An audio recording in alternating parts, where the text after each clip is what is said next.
Hello, comment ça va? J'espère que vous allez bien. Je vais vous parler aujourd'hui d'un sujet qui est très capital lorsque vous voulez développer justement vos affaires ou lorsque vous voulez tout simplement évoluer dans vos projets.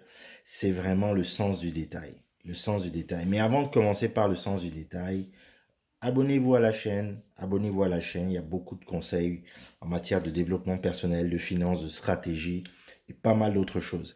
Le développement Le développement personnel, c'est très important dans votre vie parce que ça vous permet de vous améliorer.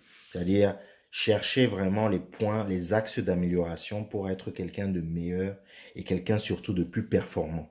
Donc, peu importe les activités que vous faites en réalité.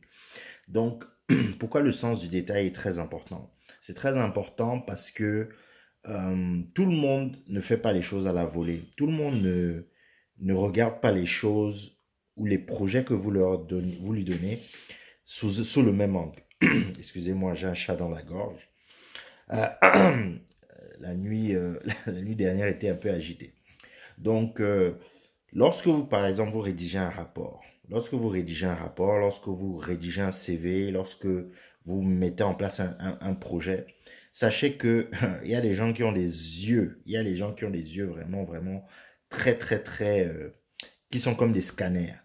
Donc, essayez d'éviter toutes les fautes d'orthographe possibles.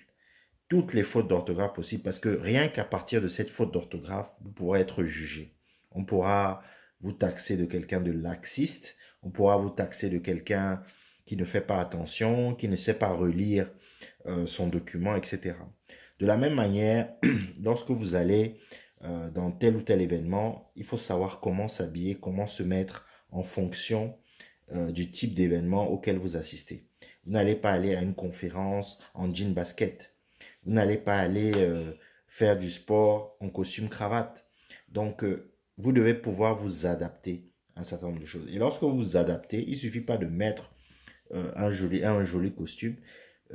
Faites en sorte que quand même votre costume soit propre, soit repassé, que vous ayez une chemise repassée, que vous n'ayez pas de taches sur le vêtement que vous portez, que vos chaussures soient quand même propres, que vos chaussures soient cirées, etc. Ce sont des détails. Aujourd'hui, les gens jugent. Les gens jugent. Et c'est un peu naturel de se faire une idée. Le seul, le seul, le seul vrai juge, il se trouve au ciel en réalité. Mais lorsque quelqu'un arrive vers vous d'une certaine manière, euh, il a déjà une première impression par rapport à qui vous êtes. Il a déjà une première impression par rapport à ce que vous représentez.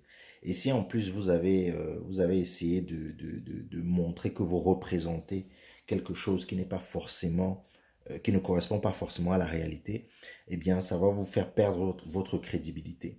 Si vous avez dit que vous êtes quelqu'un de sale, etc., quelqu'un de fou, etc., assumez ce rôle de sale et d'assumer. Beaucoup de gens vont vous voir comme tel en réalité. Mais si vous vous dites que vous êtes quelqu'un de soigné, vous êtes quelqu'un qui fait attention aux détails, etc. Écoutez, on dit souvent le diable se cache dans les détails. Le diable se cache dans les détails. C'est-à-dire qu'on voit les petits détails et c'est à partir de là souvent qu'on vous juge.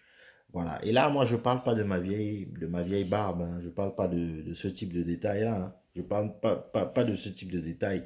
Mais ce sont vraiment des petits détails souvent qui font la différence.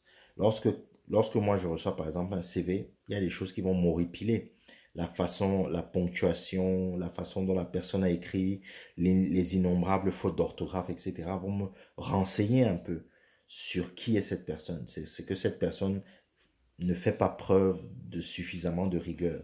Parce que lorsque vous faites un CV, vous devez par exemple vous assurer que votre CV est vraiment n'est pas rempli de fautes d'orthographe. Vous devez vous assurer que votre CV est clean et bien organisé. Vous devez vous assurer de ça. Lorsque vous allez à un rendez-vous qui est très important, vous devez vous assurer avant de sortir que vous avez tous vos documents qui sont mis en place, que vous n'allez pas vous embrouiller. Lorsqu'il faudra chercher des documents, vous allez commencer à vous sortir votre sac, commencer à vous embrouiller, vous ne savez pas où est-ce que vous avez mis vos papiers, etc. Et commencer à stresser. Ça va en dire beaucoup sur vous. Donc, on ne dit pas qu'il ne faut pas être infaillible. Nous sommes des êtres humains, nous avons le droit de faire des erreurs. Nous avons le droit de ne pas être parfait parce que personne n'est parfait. Nous avons le droit de nous tromper. Nous avons ce droit-là. En tant qu'être humain, nous avons ce droit.